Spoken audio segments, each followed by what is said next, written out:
नेक आदमी का सफ़र आखिरत। खुदा आपके ऊपर अपनी रहमतें नाजिल फरमाए। आज के हाथ में वो कैफियत और वारदात बयान करती हूँ जो मुझे मौत के बारे में दिखाई गई हैं।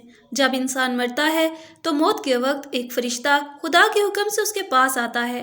फिर वो रूह को जिस्म की कैद से आज़ाद करता है, लेकिन रूह उस वक्त आसमान पर नहीं जाती बल्कि उस शख्स के साथ रहती है। फिर जब मुर्दे को दफन करते हैं तो रूह भी साथ साथ कब्र में जाती है। यहाँ मुनकर नकीर दो फरिश्ते आते हैं। उस आदमी के कंधों के फरिश्ते किरामुन कातबीन उस शख्स का अमालनामा जो वो सारी जिंदगी लिखते रहे मुनकर नकीर को दे देते हैं। उसी वक्त अल्लाह के हुक्म से एक फरिश्ता आता है जो किरामुन कातबीन को अल्लाह का हुक्म सुनाता है कि खुदा का फरमान है कि फलां शख्स दुनिया में आने वाला है, उसके पास पहुंचो। फिर एक किरामुन कातबीन उस बच्चे के पास पहुंचते हैं और बच्चे के पैदा होते ही उसके कंधों पर अपना मस्कन बना लेते हैं और फिर उसका नामा अमाल लिखना शुरू कर देते हैं। बस यूं समझो कि उनकी ड्यूटी दूसरे शख्स पर लग जाती है। ये फरिश्ते नहायत बुरक रफ्तारी से एक जगह से दूसरी जगह पहुंच जाते हैं। अब मुनकर नकीर उस शख्स के अमाल नामे पर एक नज़र डालते हैं। ये बाकायदा रजिस्टर किस्म की कॉपी होती है। ये फरिश्ते एक नज़र डालकर पढ़ सकते हैं। फिर उस मुर्दे से सवाल पूछते हैं कि तुम किसके बंदे हो, वगैरह वगैरह।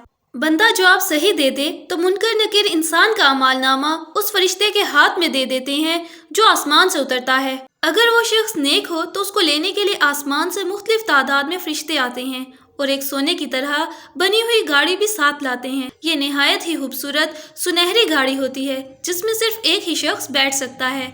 उस गाड़ी में घोड़े की तरह एक परिंदा जता हुआ होता है। उन फरिश्तों में जो सबसे आगे होता है उसे मुनकर नकीर आमालनामा पकड़ा देते हैं। अब उस नेक शख्स को ये फरिश्ते पहले तो झुककर निहायत ही ताजीम से सलाम करते हैं और वो आदमी भी मुस्कुराकर जवाब देता है। ये तमाम बातें रूह को पेश आती हैं। जिस्म उसी तरह कब्र में लेटा होता है। अब वो फरिश्ते उस शख्स को निहायत ही ताजीम के साथ अपने हमरा ले जाते हैं। पास अदब से साथ नहीं चलते बल्कि दाएं बाएं चलते हैं। यहाँ से बहुत दूर जाने के बाद एक खास रास्ता है जिसमें वो गाड़ी बमा उस शख्स के और फरिश्तों के आन की आन में आसमान पर पहुंच जाती है।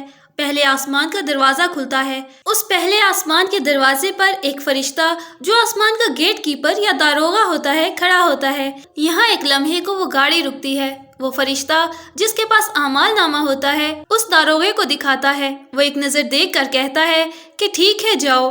अब दूसरी लिफ्ट या सीढ़ी से दूसरे आसमान पर रूह बमा फरिश्तों के पहुंचती है। यहाँ भी दूसरे आसमान का दारोगा अमालनामा एक नजर देखकर आगे जाने का हुक्म देता है। इसी तरह सफर करती हुई नेक रूह छठे आसमान पर पहुंचती है। यहाँ बागे जन्नत का दारोगा जिसका नाम रिजवान है मुस्कुराकर गाड़ी को अंदर जाने की इजाजत देता है और निहायत अदब से उस नेक रूह पर सलामती भेजता है। अब जो फरिश्ते कब्र से उस रूह के साथ आए थे वो उस छठे आसमान के दरवाजे के बाहर ही झुककर सलाम करके वापस चले जाते हैं और खुदा के हुक्म से किसी दूसरे इंसान की कब्र में जाते हैं और इसी तरह उनकी ड्यूटी फिर शुरू हो जाती है।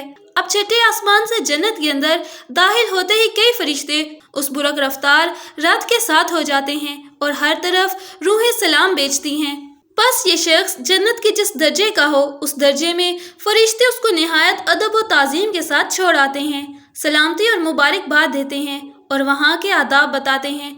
ये था नेक आदमी का सफ़र आखिरत।